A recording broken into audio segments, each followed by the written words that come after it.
This program is intended for mature audiences. Parental discretion is advised.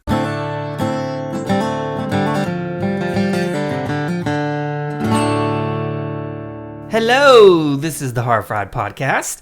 That is Michael Combs. And that's Double M, Mike Martin. And old Casey.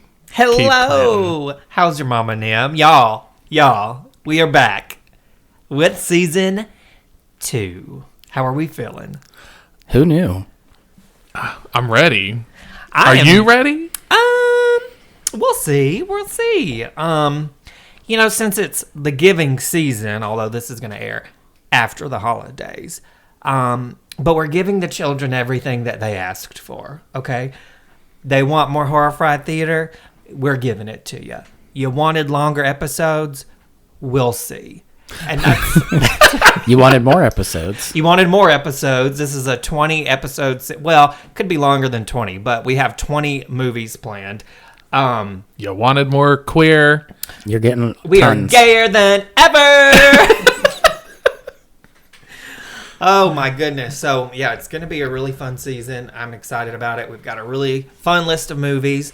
This season we are covering queer horror. So all of the films are obviously pretty gay, horror, and a few, I'd say horror adjacent as well. Maybe some thrillers, black comedies, that sort of thing. We like to keep you on your toes. Yeah, we thought we'd spice things up a little bit. So I'm very excited. I feel like I don't know what I'm doing. I know, it's been a been a while. bit. This is the first time. What were you saying, Mike, the first time we recorded? Oh my God. The first time we recorded, we literally turned the lights off and had a candle in the middle of the table like we were... We were praying for the ghost of Joan Rivers to come guide us through this fuck show. So yeah, but Now we just sit with cranberry vodkas and... yeah, cranberry vodkas and The overhead light. my jewel that's Dead. my dead jewel. And I'm not talking about the singer. I'm talking about her. She's not dead. So yeah, we're going to have a really exciting season. I think we should just go ahead, get started, come sit a spell. Let's talk about the first movie in our queer horror series, the Rocky Horror Picture Show. I feel like it could not be more appropriate. Yeah. I would like, if I may, to take you on a strange journey. Two young, ordinary, healthy kids. Oh, Brad, wasn't it wonderful? Left Denton that late November evening. We must have taken the wrong fork a few miles back. Didn't we pass a castle back down the road a few miles? Maybe they have a telephone I could use. On a night out.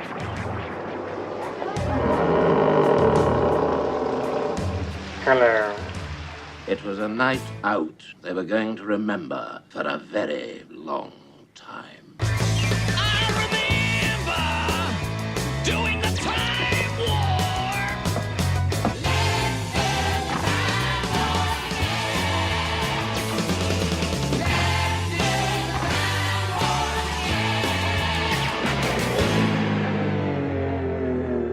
Say, one of you guys know how to Madison?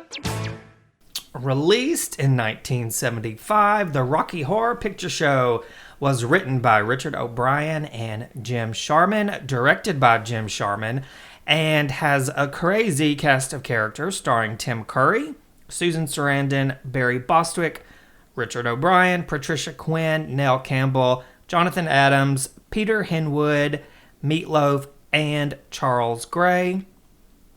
Michael. Yes. For the first time this season. Kick us off.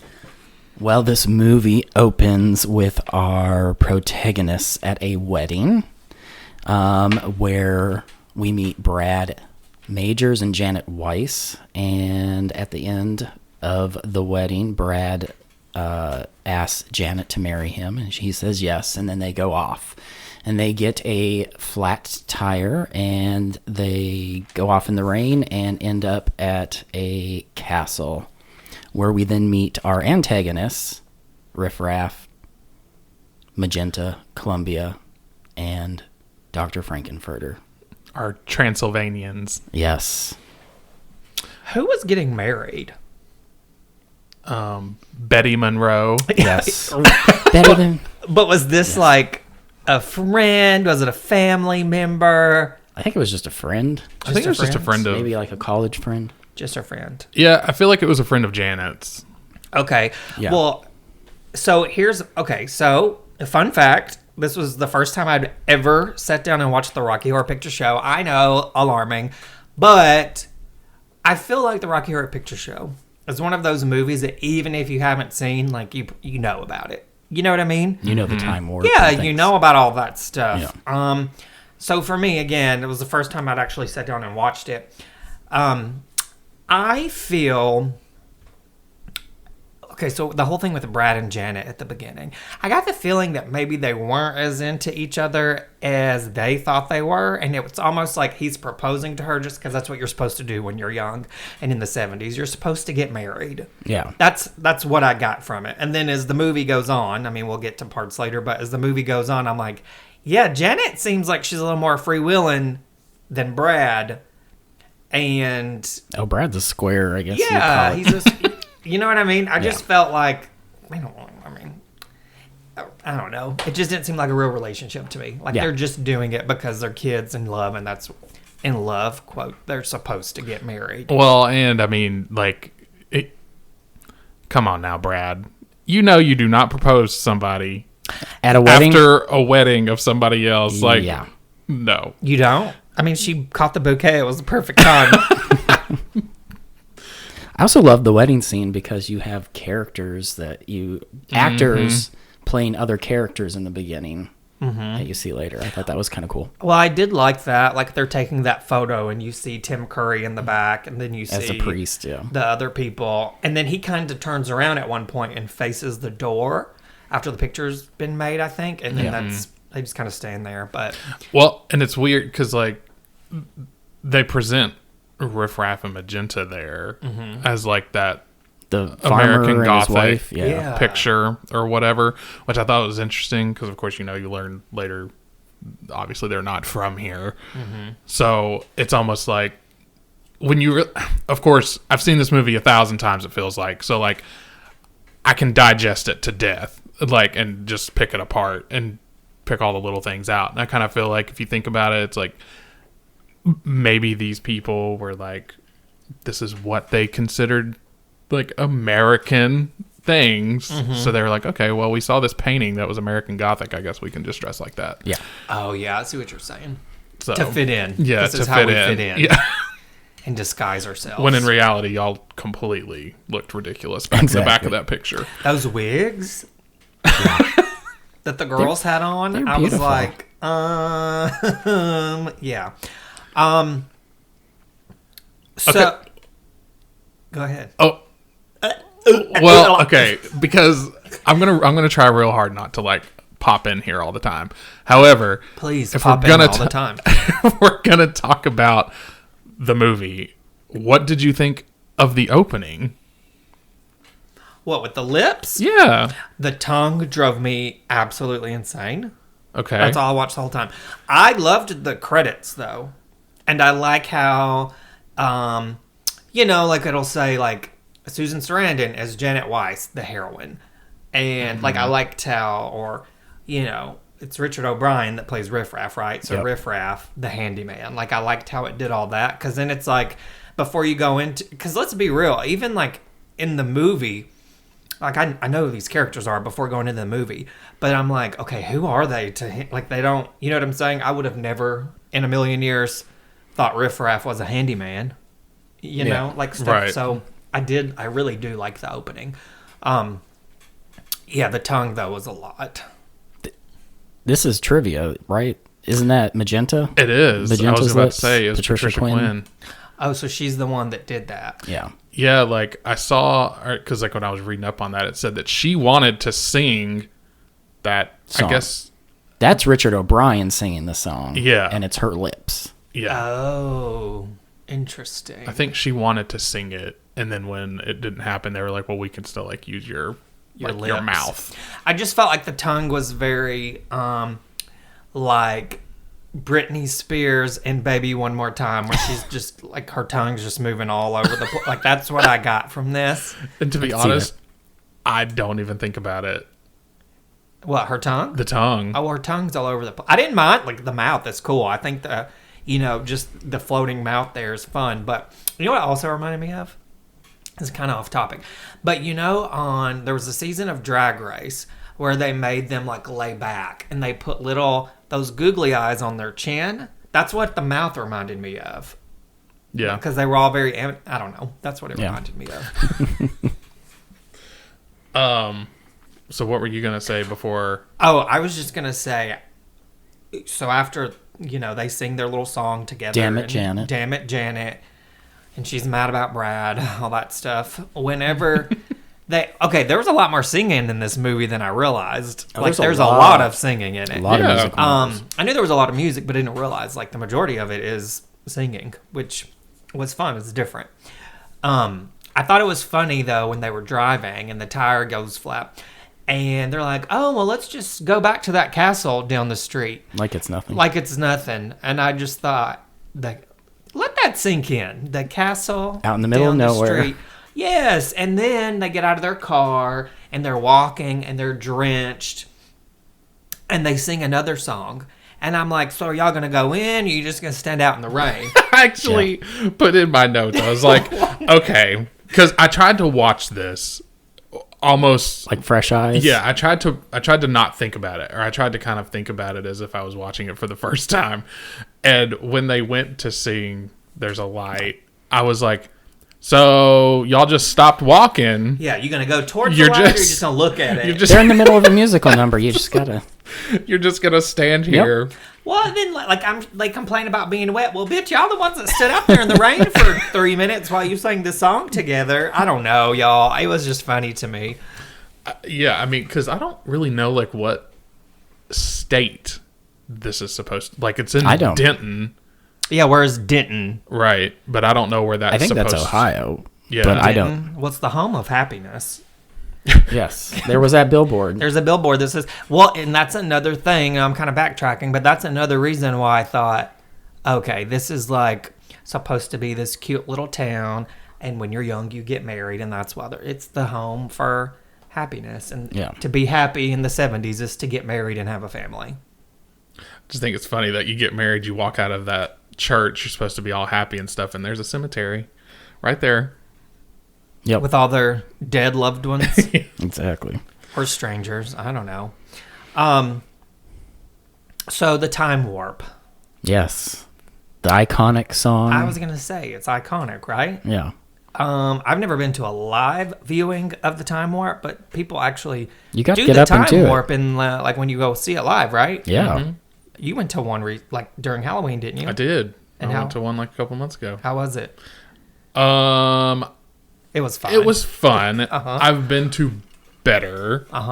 But this wasn't like the midnight showings that they usually do are like they play the movie on the screen and people in the audience will just get up and do certain parts like the time warp.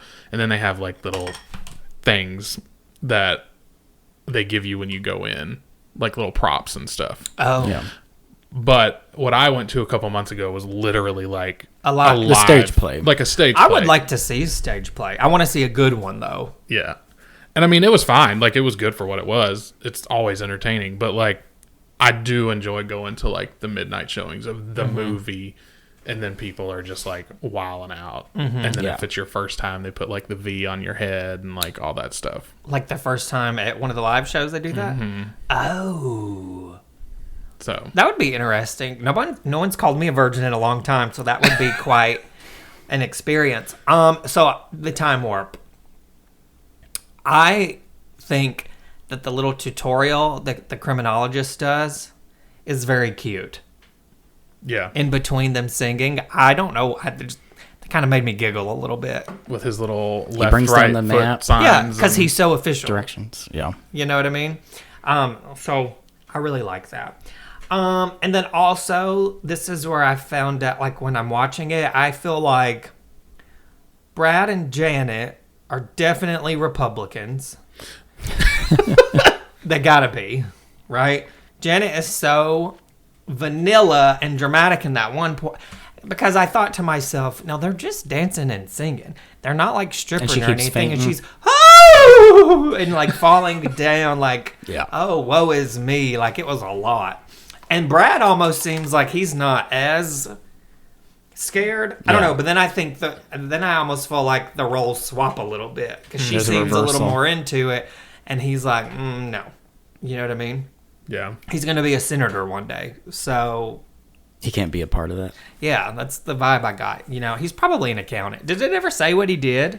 Didn't he work? Because he knows the doctor Everett, right? He Dr. knows Everett Scott. He knows the doctor. I think he knew him from school, though, Oh, right? I think he was like Their teacher. a high school teacher. High school or college or something. That's what I Well, got. girls didn't go to college in the 70s. It was forbidden in Denton, I'm sure. I mean, that's just the kind of town that seems like. Okay, anyways. So Frankenfurter. And then we meet Frankenfurter. And it's Amazing literally entrance. one of the most epic and iconic entrances. I love every Comes single down time that they show elevator. that little heel clicking. I'm like, Yep. yes, here he is. Do you? I do. It's my favorite song in the And then whole he gets to movie. his chair and whips off his cape. Like Time Warp be damned. Yep. Give me sweet Sweet transvestite. Like any that's day. Oh, I liked Time Warp. I feel like there was a song at the end that I actually liked. Oh, the I best. love. I mean, we can't jump ahead, but those 3 songs at the end, I love. Yeah, I feel like one of the ones at the end. I thought to myself, The stage I kinda show. I was like, I feel like I like this better than Time Warp. I mean, Frank though, in general, Yeah, you just cannot. Tim Curry is literally He was born for that role. a legend. Yeah. yeah. Well, I love that he just didn't give a shit either, and he was like, "Yeah, I'm doing this." Yeah. Because I watched something not too long ago where Susan Sarandon was going through a lot of her roles and talking about them. And when they asked her to do that movie, I guess a lot of people did not want to do it, and she was like, "I don't care. Okay, let's do it." You Yeah. know, like she was just like, "Fuck it." He was only 29. He was. When he did it too. We looked it up because he looked older. I thought maybe he was like 35 or so, but he was actually 29. Well, so, but they'd been doing the play In or whatever London. in London prior to making this movie. So like He was in the He play. originated that role in the Gotcha. London So play. he was always Frank from the get-go, which I feel like obviously probably made the movie more believable because like You he's can't been have doing anyone this else, for however long. Because I think it was him, Riff Raff, And was Magenta also and Patricia Magenta Quinn. were all in Yeah. the original. Well, Richard O'Brien wrote all the music. Yeah. So he's listed as a writer, but he actually did all. He did the music for Yeah. it. Hello. Hello. I- Okay, so there's a little off topic, but is it weird to say I thought Riff Raff like obviously had a big hump in his back, but like he's kind of cute in like a gross kind of way. Oh my god! Like I don't know. Well, I mean, if you can sit, I don't get the Riff Raff thing, but like every single time they show like Frank when he like throws his like cloak off or whatever, You're into You it. gotta I clutch was your like, pearls. look at his like legs, and he is just kicking around. Like I'm not like the makeup is a little like exaggerated, whatever. But That lip gloss was popping, honey. It was. It was a lot of lip gloss. That That's all I bustier. looked at. I was just staring at his lips. I'm like, his lips are real wet. Like, yeah. well, and there's also just a lot of close-ups of his face.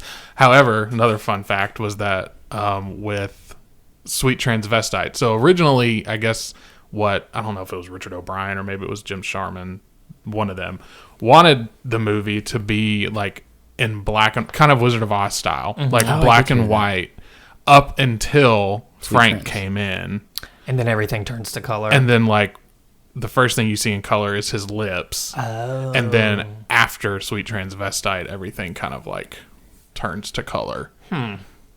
that could have worked. I mean, especially I think about the beginning, that scene when at the wedding, like that could have that could been a black and white. I don't know scene. about Sweet Time Warp. Yeah. No, I don't think Time Warp would have No, because it's a party. You'd Yeah. think when they Yeah. walked in, it should have turned to color. Yeah. They open the door and there's color and there's Yeah. black and white Yeah. outside. Yeah, that would have been cool. It's, I mean, because I think that they kind of mentioned Wizard of Oz, like, in the thing that I was reading about it, where, because, you know, obviously the same kind of thing. Like, when she goes into Oz, it's Oz, color. everything's color. Colorful. And then, you know, you got, like, the partiers that could be compared to the Munchkins and, like, you know, just all of that stuff. So I thought that was kind of cool. And it would have been interesting to see it like that. I did think it was interesting that they're having a Transylvania convention, right? It's a convention that they're hosting at his castle. Yep.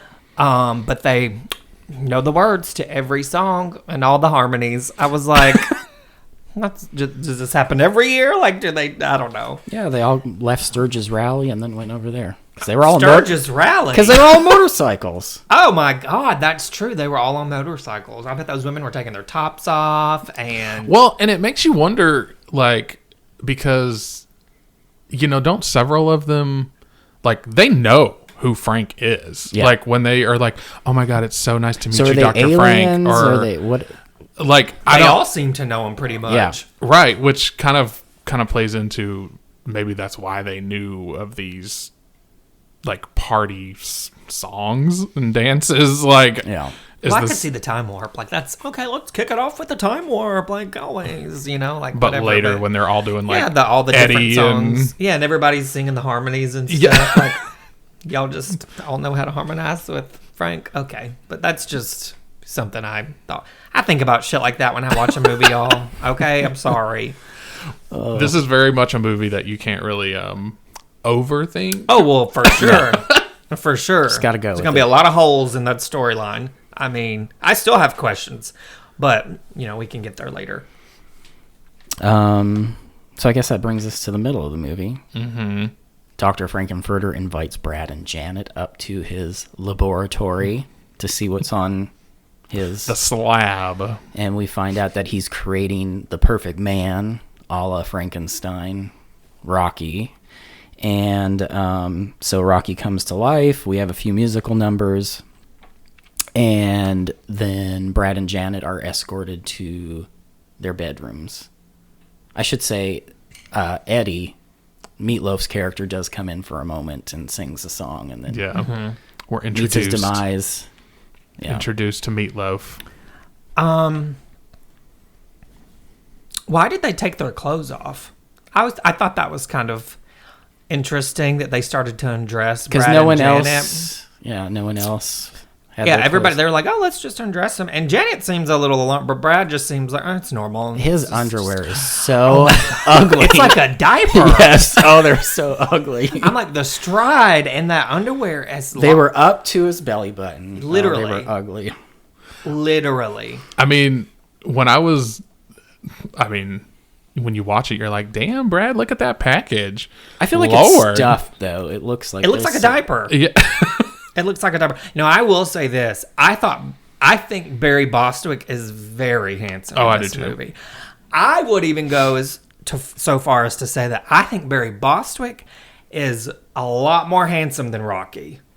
Oh, yeah. I didn't really think that Rocky was... Right? Like, I mean, obviously he had the body. Like, Beautiful. but from the neck up... Yeah, and I guess because I've always known, like, again, I've never sat and watched the movie. I know who Rocky is. I've seen, people performing and dressing up as Rocky, and it's always a hot guy in, like, some gold Speedos or short shorts, like, whatever. Yeah. And so I'm expecting this beautiful man, and when he showed his face, I was like, okay, first of all, he's way too tan. And that blonde hair with the tan, like, almost made him look a little boyish.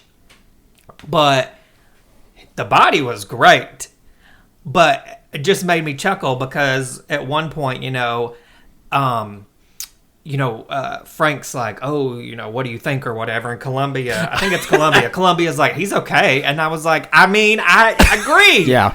That's one of my favorite parts. Yeah. She's like, Yep, he's okay. I have that in quotes right on my Yeah. notes. And then Janet says, well, I don't really like muscles. And I was like, again, like, they're my people. I get it. I understand. Like, You would have gone for Brad. I totally would have gone for. He's a little square, but I would have gone for Brad. But For the nerd. and I like the rainbow water. I'm sorry, I didn't mean to cut you off. But the rainbow water when he's all emerging, the colors of the rainbow. Yeah. I liked how that was cool. The one thing I guess I don't really get is when Rocky comes out, like he starts right into his Sword song. of Damocles song or whatever. Yeah. But yet he doesn't talk any other times. True. Except for at the very end when he has his number. when he's singing. Yeah. And Only it's- when he sings, yeah. And I'm just like, because any other time he sounds like an ape. Oh. He's just Yeah. He doesn't communicate, but Maybe so I he guess- was programmed to sing. And that was it. I don't know. Yeah. We'll never know. But that is true. I didn't really think about that. He doesn't really talk no. the rest of the movie. I mean, I guess he's technically just there to be pretty and be Frank's toy. Boy toy. Yeah. Mm-hmm. So. And then we get I'll Make You a Man musical number. Oh my God, it's one of my favorites. I'll Basically, Make You a any of the Man. Tim Curry songs. Yeah. So. Well, I thought I wrote this down when they go into the laboratory. I mean, there's obviously before all this, but when they go into the laboratory and he's got his like little scientist jacket on and his pink gloves, and then fucking Brad's walking in his underwear, I just thought, well, get ready for that prostate exam, Brad. It's coming. But yeah, I mean, I think it goes without question that this movie's like LGBT iconic in every way. But like, I do love that there's so much about it, even for it to be 1975, that Very there progressive, are yeah. like gay things in here that are still very much like symbols for like the LGBT community, the rainbow stuff, all the like the water thing, then like his little, you know, that little triangle on his on his Surgical flapjack. gown. on his coat Yeah. and all that stuff. I just thought that was cool that they. The movie is very ahead of its time, and I thought, like, while I was watching it, like, there's obviously a lot of straight men that are involved in this, too. Like, I thought, you know, like, good for them for just not giving a fuck. And, like, you know what? I'm going to go make this movie. It's going to be a lot of fun. Oh, I feel like Barry Bostwick didn't give a fuck. He was was into down, it. especially at the end. Yeah. Well, Didn't the guy that played Rocky kind of distance himself from this movie there? yeah. He looked like he would. I think his name is Patrick. I said it at the start, but I don't remember. I think It's like Peter Patrick- Hinwood. Got it. Yes. Peter what? Hinwood. Peter Hinwood, the very famous Peter Hinwood. Very famous. Okay, so I do have a lot of questions about Eddie. Who the fuck is Eddie? I think Eddie is basically a groupie. He stumbled upon them. Well, it says he's a delivery guy. So delivered something, and he was a boy toy, I think, to Frankenstein, Dr. Frankenfurter for a little bit, right? See, obviously him and Columbia. And then had him a and thing. Columbia hooked up. But then he used half of Eddie's brain to put into Rocky, to create Rocky. Which maybe would explain the whole, Yeah. ape man. He only has half a brain, so... See, and I always thought, and maybe this is a way off, but like, because, you know, he says like the thing about like, oh, it's one from the vaults or whatever. Oh. And I thought that Eddie was like a defect. Like he was somebody that Frank had originally like wanted to be like Like a Rocky? a Rocky, and it just didn't happen. And that's why like Rocky is like, oh my God, it finally worked. Well, now I that didn't- you say vault, it makes me think maybe Frank's got like a Other- plethora of people, and he's using different brains to like get Rocky to work, and it finally works. See, I with- never got that, only for the fact that the doctor comes in the end, and that's his nephew. Right. Yeah. Yeah, that's true. So maybe Eddie was just a townie, which would explain a little And bit did like a why delivery. he knew Columbia, like, and they were a thing. But Columbia was tore up. The That- rest of the movie, honey, she was tore up. When he came out of that freezer, she flipped out. She flipped out, and I'm like, okay. I can't go that high. No, like, disrespect to Meatloaf, but that's the guy that you're crazy about. You got Barry Bostwick in here, and you're crazy about Meatloaf? Well, she just met Barry. That's true, but I mean, A very young Meatloaf. I would like to I'm know. sure some of those party goers were more attractive than Meatloaf. True, but I would like to know the backstory of Meatloaf's character a little bit. But it does say he's a delivery guy, and I feel like they don't really mention that. So maybe what you're saying is true. He delivered something, but he comes out on a motorcycle like everybody else. Which I thought was a little odd. I think that's just who he was. He was a because delivery guy. The doctor talks about how he was a problem child, and you think the problem people back then, they were probably riding motorcycles, listening to and heavy tattoos. rock. Oh, trashy. Yeah, that kind of stuff. So I that's what I got from that. Okay. And we have a great musical number, Hot Patootie, Yeah. Save My Soul. The only number he gets. Yeah. And then Dr. Frankenfurter takes him out with an ice pick. Yeah. Or pickaxe. Well, because obviously he's taken half of his brain, right? I was a little like, okay, well, has he... Well, at first, I guess I didn't put it all together, so I was like, has he been killed once and they froze him? And then but then when I thought about it, I was like, okay, well, if he took half of his brain, Then they put him in ice. I don't think he'd be alive. He has a lot of faculties about him for having half of a brain. I mean, Well, he I comes was about right to out. say he's got some of the wordiest song in the whole movie. Yeah. and But yet, he comes out on a motorcycle. Like, I don't think if half of my brain was gone, I would know how to ride a motorcycle. yeah. You know? But yeah. That is a fun... I thought all of that in the lab was a really fun scene. but that plays right into your like, oh, all these party goers just know these, like, they know Rocky's song, they know Eddie's song. Yeah, they're all Like, singing Eddie's Yeah. songs too up there. I'm like, well, just must be a Just gotta go typical with it. Wednesday over at the Frankenfurter Castle. And then we have Make You a Man reprise. So then he goes back into, after he kills Eddie, he sings that little bit of that song again. like Tim Curry, the way that he, like, it's not even just the character in general. His, like, mannerisms and the things that he, like, does. I mean, I can't do it right now. Like, that would, I'm not going to try to imitate that. But, like, when they go into the reprise and he does that weird, like, thing when he flicks his head back. I love him, and I just think His he's little so... nuances, yeah. Well, there was one thing that he did, and I don't even remember where, but somebody pointed at him at one point, and he, like, acts like he's going to bite their finger. Like, it's just a quick... Yeah. But, like, obviously that was not written in the script. Like, you're going to bite her finger, or whoever it was. Right. Like, Yeah. he just did it. And I remember thinking, oh, that was a cute little addition. I mean, Tim Curry's who he is for a reason, I guess. So. Yeah. I mean, a legend. So they've gone into the bedrooms now. Are we discussing the bedrooms? We can definitely discuss the bedroom scene. Oh, Lord. While the bedroom scene's going on, there's also a scene happening with Rocky and Magenta and Riff Raff, but we can talk about the bedroom scene. Well, yeah, but they're watching on camera, too. Yes. Riff Raff and Magenta are watching all of this unfold on camera, right? Yes. So when Janet... No, they're not. Yeah, they are. No, they're not. They're watching the scene later with Janet and Rocky. No, that's Magenta and Columbia. No, there's cameras in the bedrooms. Oh, there is, At yes. one point before Susan... I apologize, people. Yeah, before Janet goes Yes, to bed, you're right? right. Like, she can see it, and she, like, covers up herself, and, like... For a brief second, and then she's back. And she's I like, know.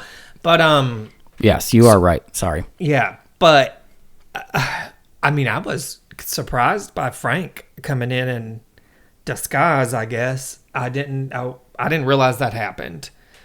And I was like, okay, Frank is just a freak. He's like a trisexual. He will try anything once, twice if he likes it. Yes.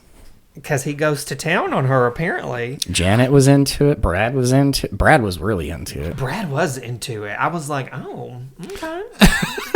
But, it's funny.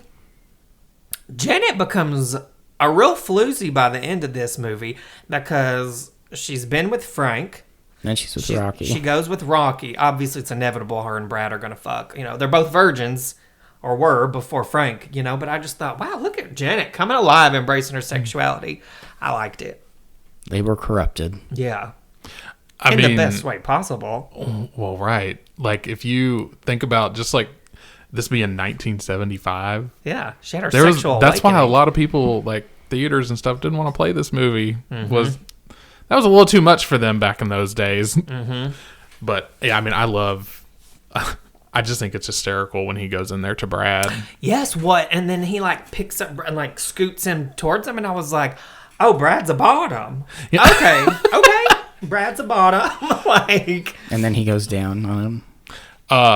Oh, Yep. it makes me laugh every single time when they're like, well, and then of course, Riff Raff pops up on the screen and he's like, Rocky's escaped. And he's like, coming. Yeah. yes, I was like, Yeah. "Oh, that is dirty." Yeah. Which, okay, so funny story. When I went to go see it performed like live or whatever, because this was just kind of like a, I don't want to say amateur. What do you call Low it? budget, Well, it was just like It's an amateur production. It was like a local Yeah. company that like was putting it on. the community elementary schools putting A it on. community production, Yeah. yes. A community production. Yeah. Our elementary schools are very progressive here. Mm-hmm, No, that's a joke, y'all. That's not an elementary school play that I was seeing. But no, It was middle school. Yeah. So like the people that were putting it on though, when it got to that scene, I was like, okay, what are y'all gonna do here? Because Oh yeah. Were there kids there? No, Oh, no, okay. no. There wasn't any kids. I'm pretty sure it was 18 and up. You couldn't Oh, go, okay. whatever. But they like really went in on that scene to the point where I was like, oh, but they didn't do that with the girl. It was only with Frank and Brad. Interesting. Like they didn't play into the whole like. Well, maybe the girl just didn't want to, and the guy was like, "Yeah, go for it." I mean, I guess I was sitting there and I was like, this is a little uncomfortable, but that's fine. Well, now let me ask you: when you saw it, was Frank played by a man? Mm-hmm. Because I have seen pictures of productions a where it's woman. actually played by a woman. Well, and the one that was on TV, wasn't it? Laverne was Cox. It was Laverne Cox. Yeah. Yeah. I would actually like to. I thought about that last night after we watched it. I thought I should go back and watch the one with Laverne Cox because I bet she did a good job as Frank. I remember watching it and I wasn't disappointed. I mean, Who played Brad and Janet? don't ask me that. God, probably Nicole Scherzinger. She's in every goddamn musical. Like Leah Michelle. Oh, Vanessa Hudgens. I don't know. One of them. I don't know. It was I don't one of remember. them. I just know it. I think even in Glee, the Glee episode, wasn't it Amber Riley that played Yes. Frankenfurter? I didn't watch the Glee. I didn't know there was a Glee episode of that. Yeah. Oh. Which, of course, it's not like a production of it in the episode. They're just singing.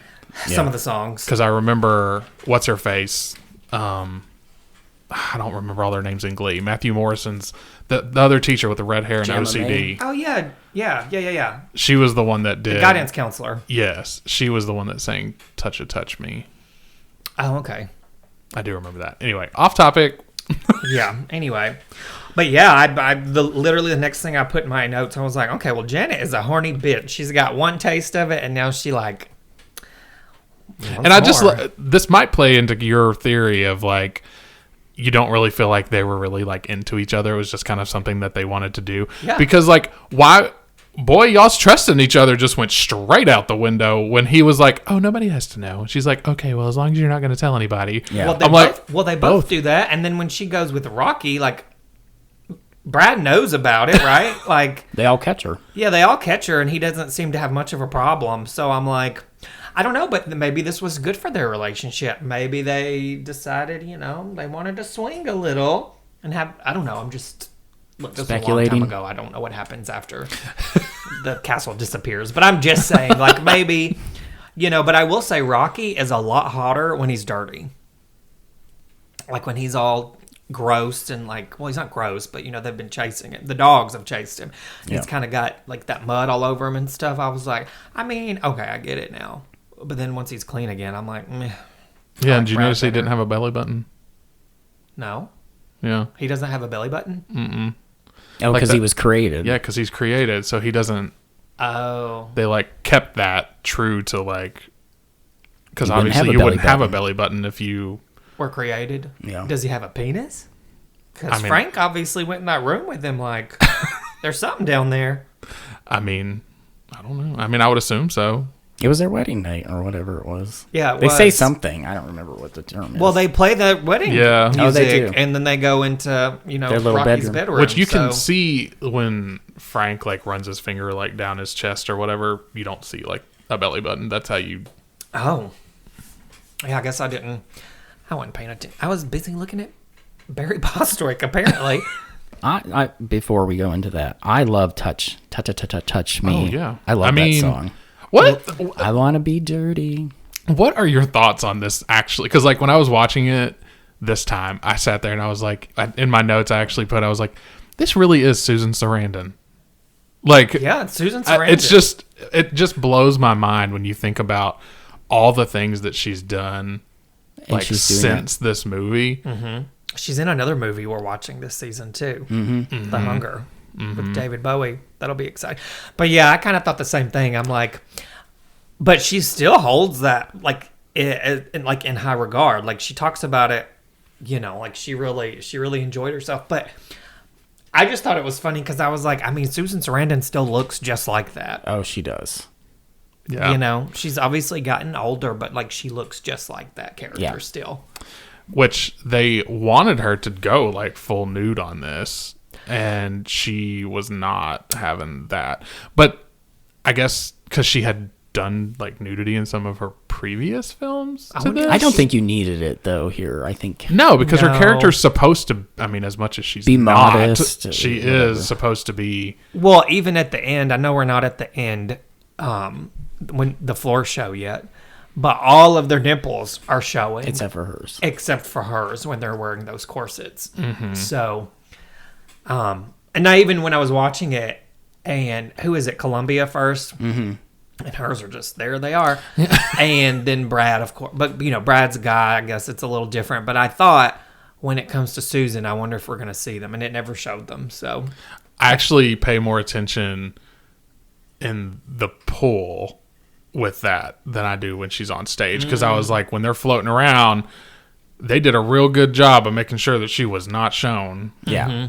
Because everybody else is. Oh, yeah. Their corsets are floating all over the place, and then there's Janet. So, Dr. Everett Scott shows up at the castle, and they end up going and having dinner together, everyone in the castle, and we find out that their dinner they've eaten is Eddie. And then Dr. Frankenfurter gets really pissed off about a few things and Meduses them and takes them to the stage to do the floor show, and that's basically the end of the movie.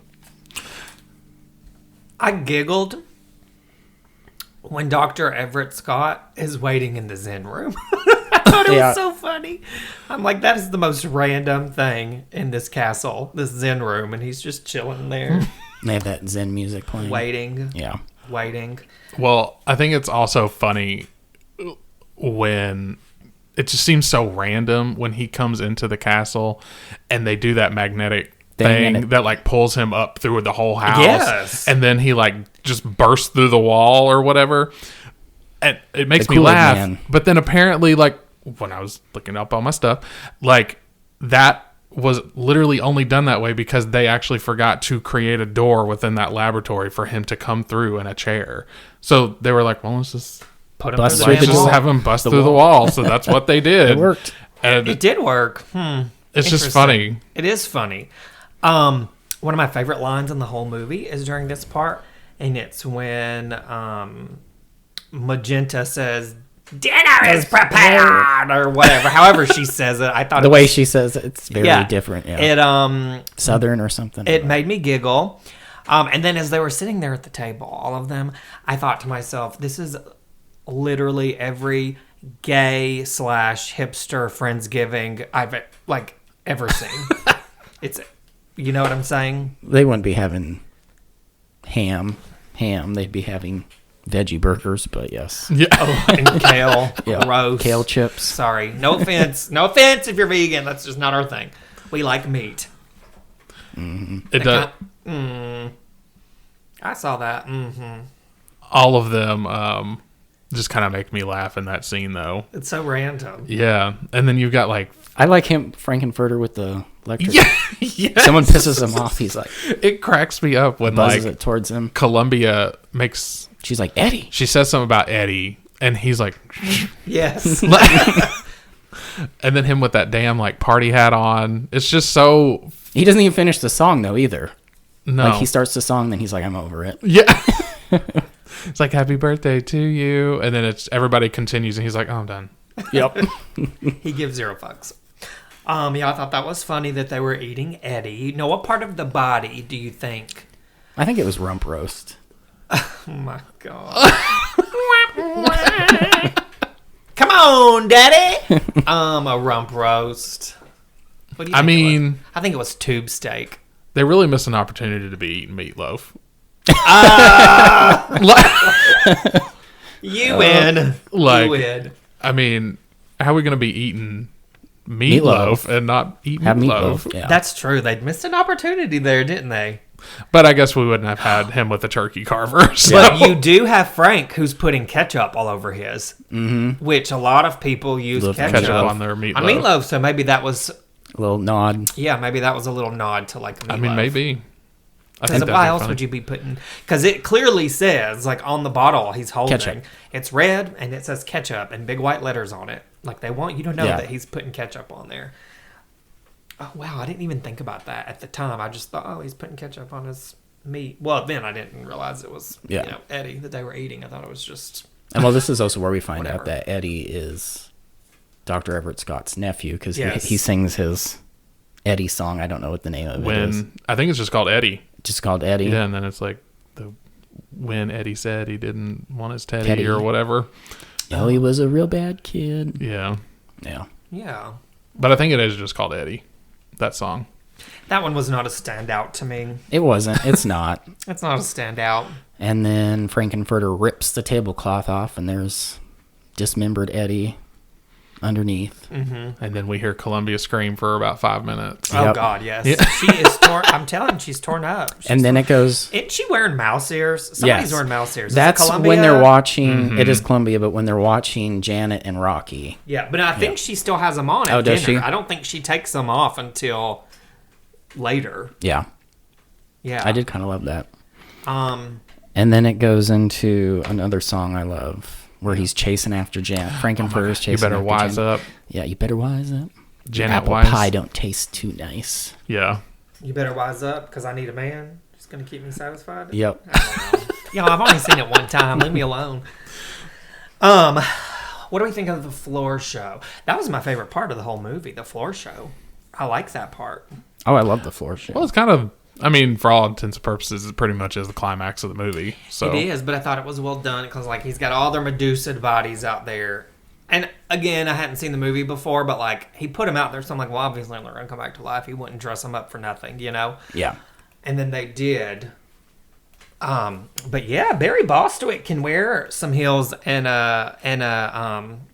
When he first unmedusas and then does his leg up in the air and yeah, shakes the shit out of Yes. it. Yeah, Yeah. he was into it. yeah, he was into it. I actually put in there because, like, I was like, man, I mean, Barry's got some nice legs. Like when and his He's is pretty straight flexible. up in the air. Yeah. Frankenfurter taught him that. Yeah. Before they all start like turning back into like people or whatever. One of my favorite like Frank things is when he's like walking down that line of them. Like as stone or whatever, and he's like putting the boas on them and all that stuff. And when he gets to Janet's, and he like puts that on there, and he's like, and he like sticks his tongue out at the statue. Yeah, that's great. Yeah, that's just awesome. But yeah, so the songs from we have I just felt, to me, it felt like one big long song. It's actually 3, I think, isn't it? because it's like Rose Tint Tint My World, Don't Dream It, Be It, and then Wild and Untamed Thing. Yeah. But like they do It kind all of like blends go back. together. Yeah. So it feels like one big. I felt like there's a lot of like. So like behind him on the screen it says an RKO radio picture, but there's a lot of little things like pop culture references in there because King Kong. yeah, at one King point. Kong, and then when he's in the pool, he's on a floaty that says SS Titanic. Yep. But then the pool, there's a mural in the pool, and is that That's not from the mural Sistine at the Chapel. Yeah, the Sistine Chapel. So I was like, oh, that's weird that like all of these things are like kind of happening at once. But I thought it was cool. It took me a minute. I was like, that looks really familiar, that mural. What is it? And then, yeah. I love when he jumps off the diving board into the fog, and then it just clears away. Yeah, I wasn't expecting a pool to be. Yeah. I just thought maybe that was like somewhere else, and like because it's a movie, right? So he jumps, and then there's the pool room. But then it actually shows the pool on the stage, and I was like, oh, it's here. That's random. Yeah, he was on a diving board the whole time. Who knew? And then that's the "Don't Dream It, Be It" song, and they're basically having a pool orgy. Yeah, they're all like crazy, touching and kissing and nipples galore, like pigs fighting under a blanket. Yeah, in that pool. Sinful.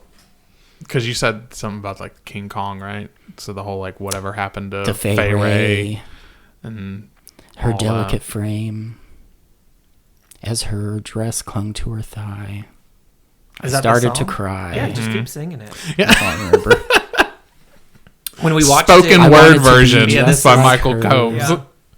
When we watched it last night before, Michael said, "Now, I didn't sing anything. I might sing, internally. So I did. Don't judge me." And there was one point where I could hear his little lips going, and I like looked over at him, and he like shot me a glance. And it was towards the end of the movie. It may have been that song. I don't know. I love the floor show. I love all three of those songs. I love when they come out of the pool for Untamed Thing, and then they just start kicking. Well, all of them kick except for Rocky. Rocky can't kick in that chorus line. Well, and then we also get Dr. Everett Scott. He comes. Oh, he was feeling it too. In his heels, when yes. he takes his blanket off, and you see that he has I fishnets can't, on. Though, when he is clanking his little heels together in the chair, it cracks me up when his legs are like pulled up and he's like, yeah. I guess maybe I don't remember. Oh yeah, he goes crazy with him. Well, okay, so then after all this happens, obviously we have Riff Raff and Magenta coming in, looking like the Bride of Frankenstein. So this is where I get a little confused. Obviously they're aliens, they're not from here, I get it. But they almost make it sound like they're the ones in charge and Frank is not. Right? I get that. I think it's a mutiny, is what I think it is. I think they are tired of Frank's shit. So they have a mutiny.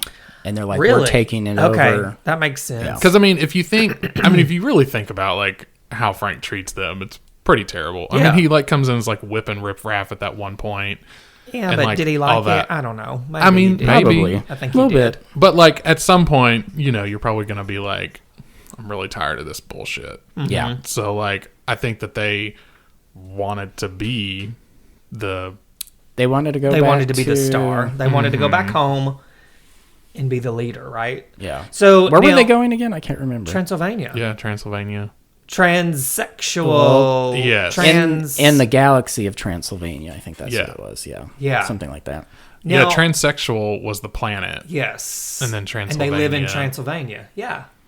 Now, here's the thing. So, obviously, the two of them and then Frank are from there. Yeah. Is Columbia?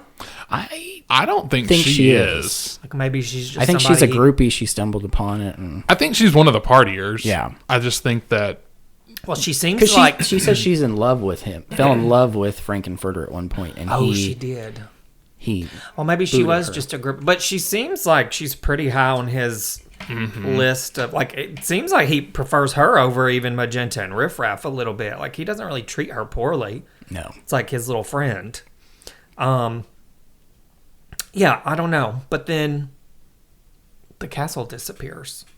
Was it a spaceship? It was, to me, that was a spaceship. Yeah, that's what I... was actually a spaceship. Well, it was probably very reminiscent to the spaceship in Nope. Oh my god, the bed sheets that turns into the bed sheets. Yeah. So I preferred this spaceship. Yeah, yeah, I did too. But like maybe it was a saucer like a UFO at first, and then it transformed, and then it turns into a castle. Yeah, it transformed. Here's my thing. Before the castle disappeared, I was like, oh, well, maybe Janet and Brad have, like, found their new home. Like, this is their new family. Like, because they seem to be pretty into it. And then, they get kicked out with, old Cripple. And they're just laying there on the ground. And I'm like, what do they do now? Are they going to go back to Denton? And Yeah. did they ever leave? Oh, I don't know. Yeah, that is true. Did they leave? We never you left don't know? Denton, I don't think. I mean, they were just kind of leaving the wedding, but I don't think that we Yeah, ever they were on the really- back roads somewhere around out in the country and stumbled across because there's always castles out in Denton. Yeah, Ohio. it's normal. Well, and I was sitting here trying to think because we've been talking about the partiers the whole time. Well, what happened to them? They But- left. There is at one point in the movie towards the end where I do remember someone saying everyone is left. Oh, and see, and then that doesn't make sense either because then I think about like all those people are credited as being Transylvanians. So they Which- should have been going back. So they should Yeah. have just gone back with them if that's the case, and maybe that's why they know. Or The do you infiltrating society. I was gonna say, do you think all of them are living like civilians, right? Yeah. And this is their Transylvania convention. That's why they all are there. So they could be. I from bet you're right. All over the land of Denton. And they were all converging. yeah, to have their annual. Transvestite gala, whatever. Which Yeah. is, I mean, I guess that does kind of make sense if you really like Yeah. think about it. They were all from Transylvania, went their own ways, and this is them coming back together to like. I don't know, family reunion, I guess. Yeah. Which is why everybody was like, excited to like meet Frank and see Frank and blah blah blah blah blah. Yeah. Yeah, that's. Interesting. Well, we never did say, though, at the end, Riff Raff kills Columbia, Dr. Frank. Frankenfurter, and Rocky. And Rocky tries to save him, all of King Kong climbing up Which was that so RKO weird. tower. It was weird. Yeah, I was like, I mean, first of all, Rocky, where are you going? Yeah. Like that tower stops. Where I don't know where you're. Well, and then he had him on his back. Well, if he's dead, he ain't gonna be hanging on to you. So, explain that, please. But he was. What is He that was. song that Frankenfurter sings at the end after the My heart will station? go on. Yes. Yeah, he turned into Celine. The Wild and Tame thing? No. I'm Going Home. Oh, yeah. Is that what it's called? Mm-hmm. No. That Chris Where that- Daughtry song. Yeah. Where it's like I'm the. going home. Where it's like the. There's like a fake audience that Yes. he's just like. He sees. yeah, Yeah. the fake audience. Yeah. I also thought it was weird because obviously Magenta was in on the mutiny, and then she's like, "You killed them. I thought you liked them. They liked you." I was like, "What?" Obviously, you knew something was going down. Well, maybe she just thought they were gonna like shock him or something. You know what I mean? Like that. Take way- him down a peg. Yeah, like maybe not like completely kill him. Yeah. You know? Well, he kills them, and then they have elbow sex. They had elbow sex through this whole movie. Yeah, but they were brother and sister. That was like their handshake or something. I don't know. Now that you've seen the movie, Uh-huh. at some point you should go see. I think they're incestual in that country. Well, they do that seem. planet. I didn't get that feeling until the very And- end.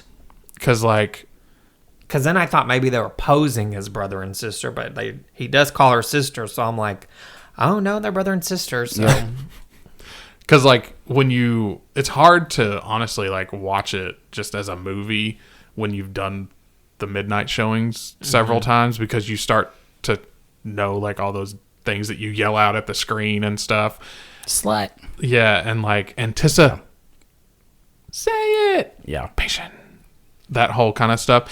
Like it's just fun to experience, but there is stuff with like towards the end of the movie where like with Magenta and Riff Raff and things that I mean you just need to go experience it at least once. okay, It is fun. I would like to play Columbia in a live version. No, not Columbia. Magenta.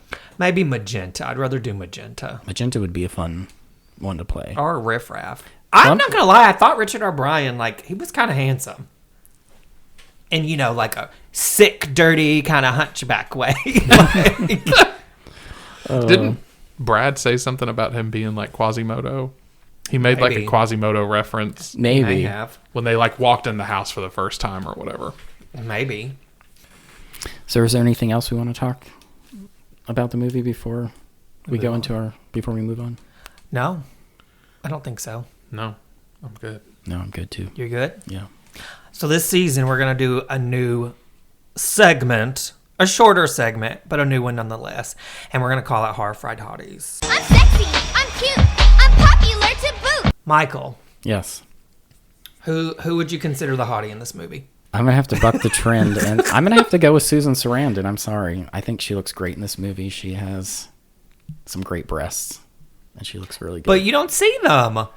You can see them in her bra, Okay. and those things are real. Well, yeah, they're real. Susan Sarandon. She don't fuck around. Yeah. I think she looks great. Yeah. So, Susan Sarandon for me. Okay. Mike? I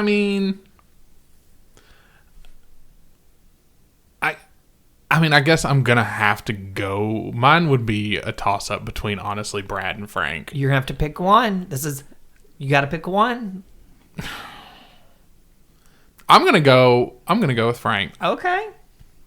There's just something about when he like reveals his whole thing during Sweet Transvestite, and then when he like shakes his little hips and his little package is just moving around. And Oh.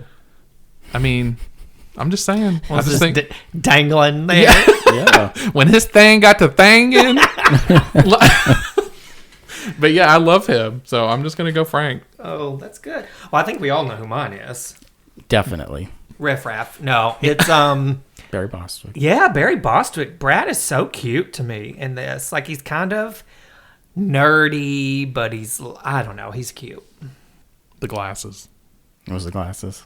Yeah, like I love Certainly not those underwear. I love that vanilla Republican accountant type. Like, that really makes me Get wet. your butter turning.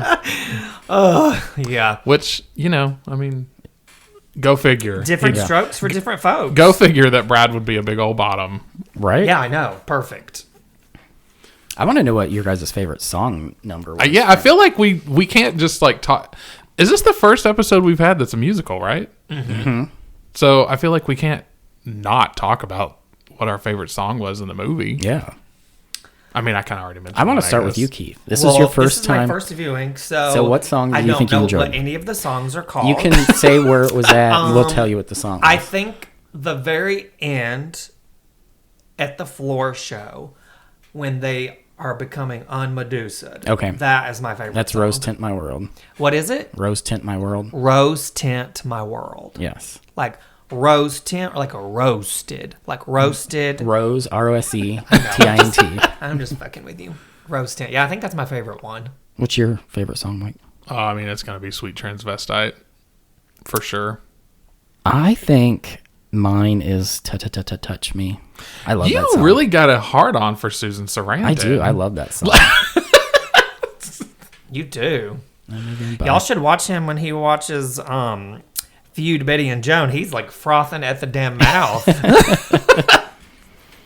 Oh, you guys. Yeah, I don't know. I almost feel like my favorite character in the movie was Columbia. I don't know Magenta. why. No, Columbia. I liked Columbia. I thought It's okay. like I don't know, like she cracked me up, and so the scenes that she was in, like I enjoyed seeing her, and so you know, on that song, she actually gets to, get up there with my boyfriend Brad. I really liked Columbia. I actually really liked Riff Raff too. Magenta could go either way. Like, her character's great, but definitely not my favorite. But yeah, I don't know what it is about little Columbia. It's the eyebrows. Those thin The tap eyebrows. dancing. Yeah, it's the... It is the... And oh, that the gold tap hat. dancing, And that gold yes. hat. Yeah. Y'all know I used to take tap when I was little, honey. That's what it is. It's the tap. Wow. Okay, well, it's time for everybody's favorite segment. We're coming in. We're making it Not mine. big. Huh? It's not mine, but... Not mine. Not yours? You don't love this segment? No. Y'all, he can say that all day. He's just showing out. He really does like it. So, Mikey, tell us what we're doing. All right, so this movie's obviously chock full of a bunch of scenes. However, a lot of them, cock full. But a lot of them are kind of short scenes and they're fast. So I did choose two. It's going to be an adventure for all of us. So just kind of be prepared. But the first scene is going to be post Sweet Transvestite when Brad and Janet are being taken up to the laboratory to see what is on the slab. The marble slab. And it's not ice cream, y'all. Wait, don't they have ice cream at the marble slab? Or is it like yogurt? No, it's Marble Slab Creamery. Creamery. Yeah, got it. Okay, I'm just making sure. Y'all, okay, sorry. Stop. Yeah. Bitch, don't kill my vibe. But, so yes, it'll be going into that. We'll just break in the scene and I'll kind of go into the next one. I'll introduce the next one. But in this first one, I will be Frank. Keith, you are going to be Janet. Michael, you are going to be Brad.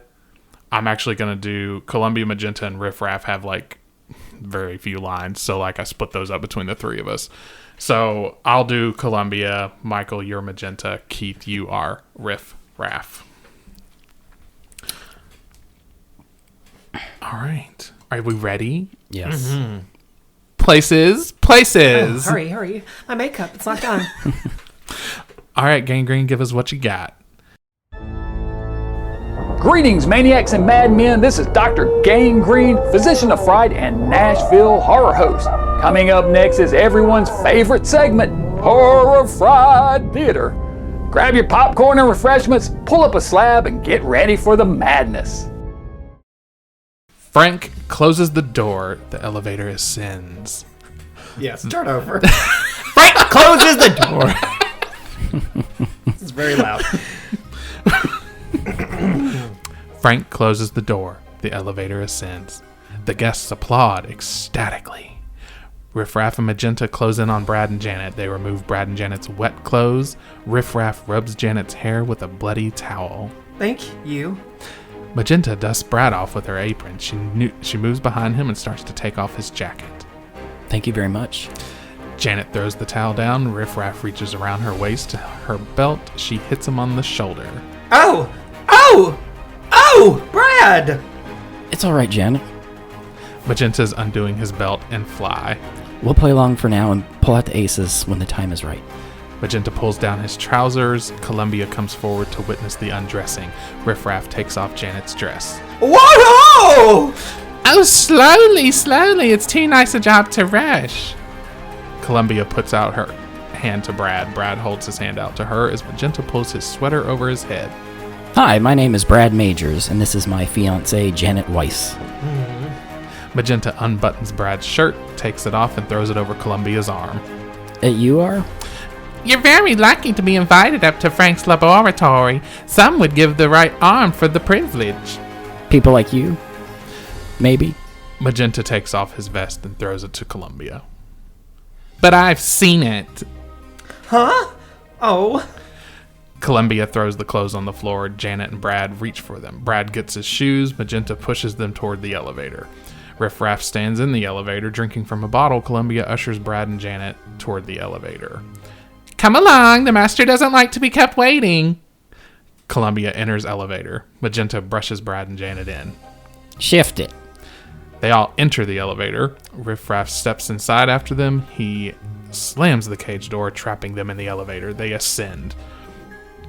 Brad and Janet are squashed, arms by their side. They stare straight ahead. Is she, Frank, I mean, is she your wife? The master doesn't.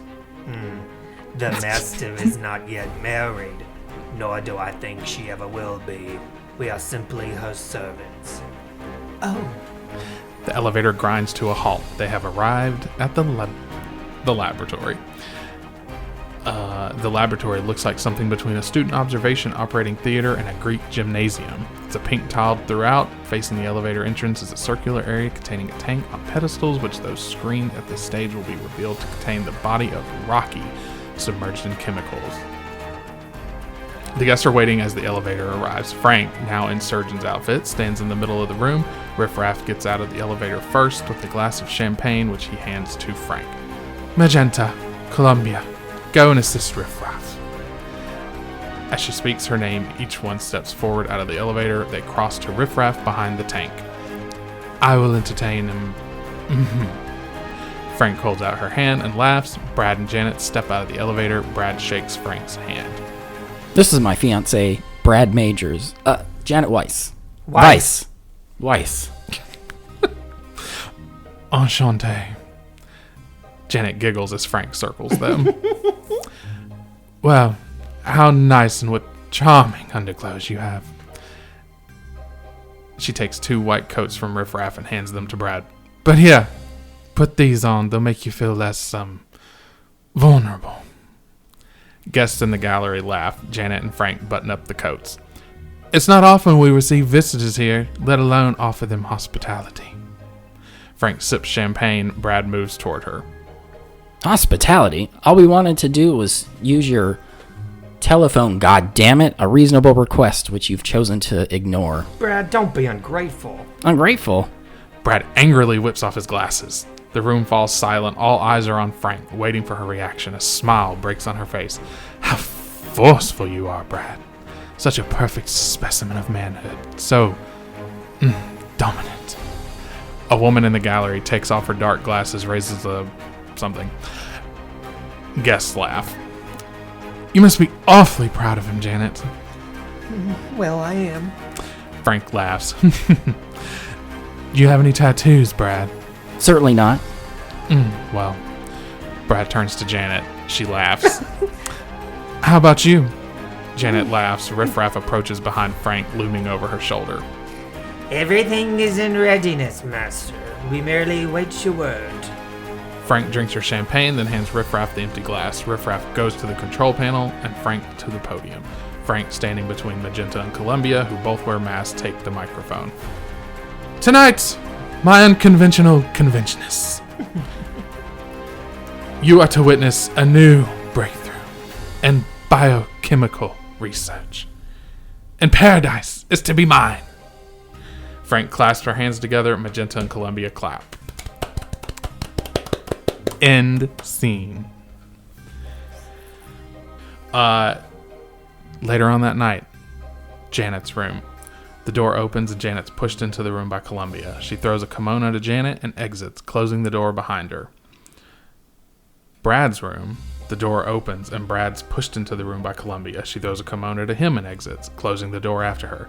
Brad looks down at the kimono. Back to Janet's room. We see Janet in silhouette on the netting around her bed. She lies in bed when there's a knock at the door. Janet sits up. Who is it? Who's there? Brad's voice from behind the door. It's only me, Janet. She relaxes. Oh, Brad, darling, come in. A silhouette enters and crosses to the bed. It moves onto the bed behind the net curtain. Oh, Brad, Oh, yeah, my darling. Oh, but what if... It's all right, Janet. Everything's gonna be all right. Oh, I hope so, my darling. Oh! Her silhouette struggles and Frank rises off of her. Oh, it's... I'm afraid so, Janet. But isn't it nice? She lies down on top of her. Janet beats her chest with her clenched fist. She laughs. Oh, you beast! You monster! What have you done with Brad? Well, nothing. Why do you think I should? You tricked me. I wouldn't have never. Yes, I know, but isn't all bad, is it? She pushes her down on the bed and lies on top of her. I think you really found it quite pleasurable. She recommences making love to her. Oh. Stop. I mean, help! Oh, Brad. She sits up. Frank places a finger on her lips. Shh. Brad's probably asleep by now. Do you want him to see you like this? She pulls off her nightdress. Oh. Like this? Like how? It's your fault. You're to blame. I was saving myself. Well, I'm sure you're not spent yet. Promise you won't tell Brad. Cross my heart and hope to die. She pushes her down on the bed and recommences making love to her.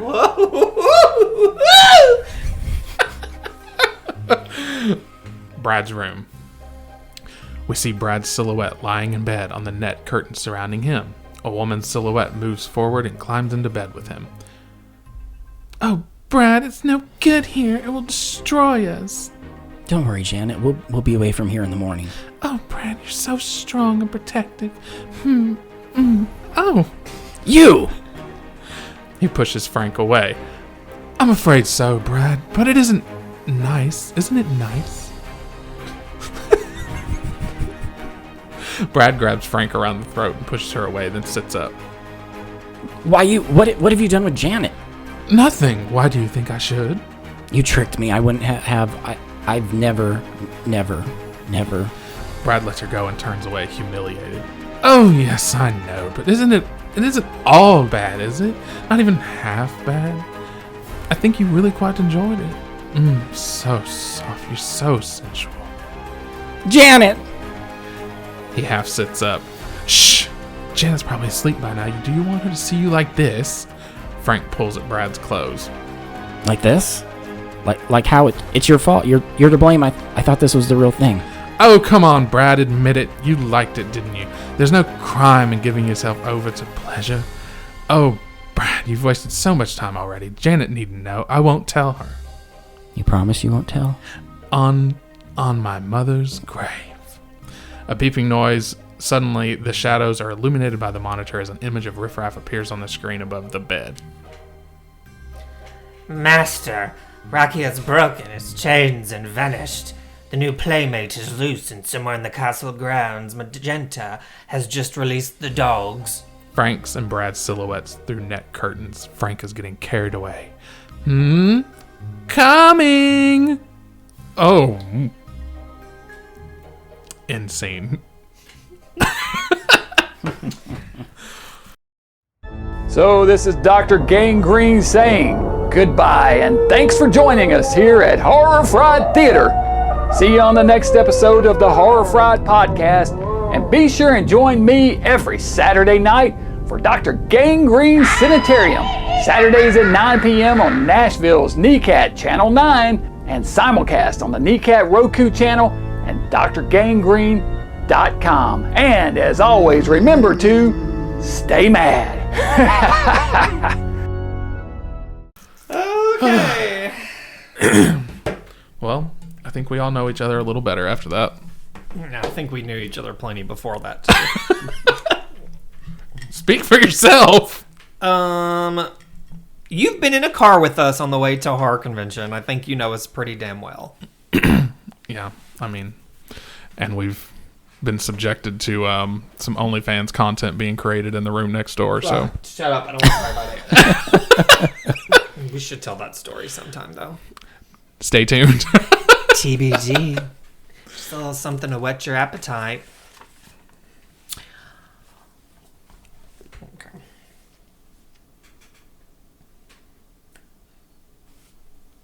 All right, it's time for our final finger-licking thoughts. Look at that. Remember, I got tongue-tied last season. Here at Horror Fried, we rate our films using the heat scale of Nashville's famous hot chicken on a scale of 1 to 5. No spice, mild, medium, hot, and Nashville hot. Michael. Yes, sir. What do you give the Rocky Horror Picture Show? Well, I have to give it a Nashville hot. I love this movie. I've loved it for a very long time. I enjoy it a lot. That's all I'm going to say. Mikey? I mean, obviously, I'm going to be a Nashville hot, too. It's perfect to me in general. I mean, it's fun. It's funny. The music's good. The acting is, I mean, well, the acting's acting, but Tim Curry's fantastic. Like, it's just perfect for me. Yeah. And maybe it's a little bit of nostalgia tied to it, but that's okay. Yeah. I mean, hell, I can watch I Know What You Did Last Summer in 2022 and think, I don't know about it. But in 1997, oh yeah, it was a 5. Yeah, yeah. So again, this is my first time watching it, so I feel like I'm not as biased, right? I didn't grow up watching this. I should have said this already, but we're gonna be able to do half points this season, or last season it was just, you're giving it a 3, a 4, a 5, whatever. We thought it'd be a little bit more fair. Having said that, I'm probably gonna give it a 3.75. Okay. Oh, you're doing like 7.5. Yeah, so like a very high medium, right? Like again, first time watching. I've said that 35 times since we've been recording. I liked it. I did. I really liked it. I guess too, like, I didn't grow up watching it, so to me, there's no, I don't know. I don't want it to come across like I didn't like it. I did really enjoy it. I thought it was a lot of fun. But for me, 3.75. So a very high medium. It's respectable. So, Yeah. 2 questions. Yeah. Would you watch it again? Yes. And then, do you understand the hype around it? Yes. I do. I can see why it's a classic and why everybody likes it. 100%. Yeah. Yeah. And I feel like going to a live show would be a lot of fun. Like, that's something now that I've seen the movie, especially because, like, before, I've been asked to go to stuff like that, like, through the years, even especially when I was in college. And I don't give a fuck about. No, I don't want to do that. But now that I've seen the movie, yeah, I would definitely love to go watch a live version of it. I think that would be a lot of fun. Yeah. I don't know how you would have felt about it. I wouldn't want my first time viewing to be At a play, Yeah. No. Yeah, like, well, that's one reason I've never been, because I'm like, well, I don't know anything about Rocky Horror. I'm not gonna go watch it. I'd like to see the movie first. But now that I've seen the movie, yeah, I'd absolutely go watch a live version of it. It's one of those movies that I just get like a little itch to watch it just like every now and then. Mm-hmm. And it's just kind of background. Like, I could put it on, like, while I'm working or doing something, and I don't really have to focus on it, but it's just enjoyable to have on. Yeah. It was a fun movie, definitely. I'd definitely watch it again. I'm glad my first time watching it was for the podcast and for you guys. So, well, I, for one, think we started off with a bang. That's a great episode. Great Yes. movie to kick off the new season. Yeah. I think if we're having a whole season about queer horror, It's a perfect place. couldn't to start. have picked a better movie to start it off with. Yeah. I mean, on a scale of 1 to 5, like, how gay do you think this movie is? A 7. 5. That's so gay. Yeah, it is pretty gay.